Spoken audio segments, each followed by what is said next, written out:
With the recent success of The Witcher as a web series, it's actually interesting to note the history of the way that games and films have interacted. Now, of course, we can have a separate video about this completely, tracing the history, the origin, stuff like that, but we'll try and do it, in a nutshell.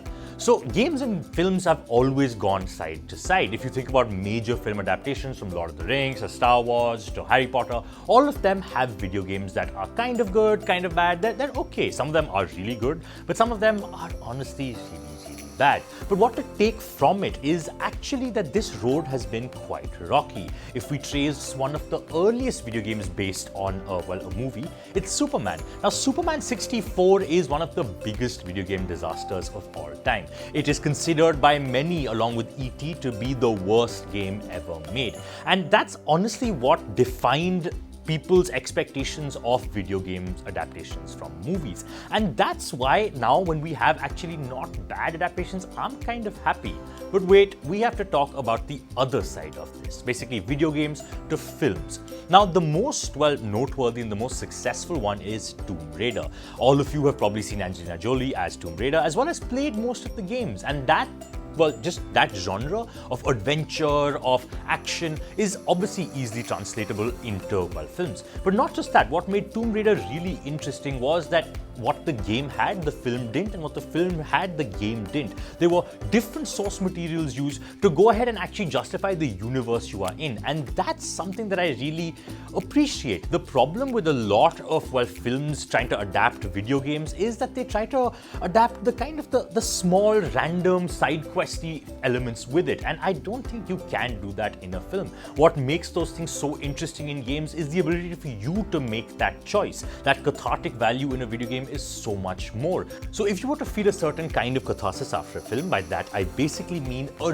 real emotional connection with the medium you're watching, almost as if it feels satisfying to cry when you watch a really sad movie or laugh hysterically at a comedy movie. That's the idea, just an outpouring of emotions. That cathartic value is always there because you're connecting with the story being told, you're connecting with the character. Now, that exists in films, but in games it's actually a bit different, because what cathartic value is in video gaming is a lot more personalized, and it's the illusion of just a certain kind of personal touch that makes you feel even more invested.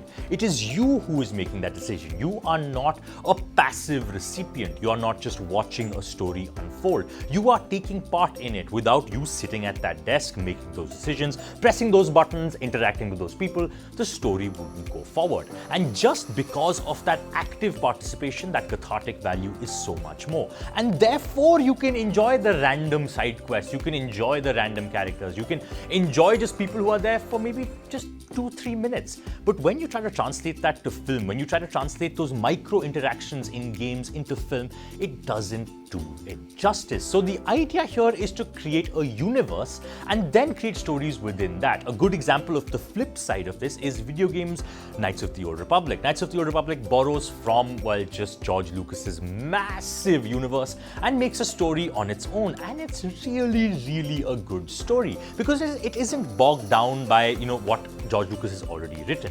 Similarly, Tomb Raider was successful because of that. But where does The Witcher fare in all of this? Now, I actually think The Witcher is not a bad example of a video game adaptation into, any other medium. Henry Cavill, who plays The Witcher, is actually someone who's played the games, and he's heavily invested in the game and the game universe. I think that makes a huge difference. The fact that you have someone who understands the source material and therefore can do justice to it. The idea here being that he understands where maybe too much of the gaming world is not well represented in this film, and that's why he is he does a pretty good job. He actually looks the part and actually plays it quite well. And that's why I think when video games are adapted into other formats or vice versa, it's more about understanding the connections with the world, more about understanding the medium you're trying to represent it through. And that's why I think there have been so many failures and just about somewhat mediocre success when any kind of cross-platform adaptation has happened. So yeah, that was our take on basically just the adaptations.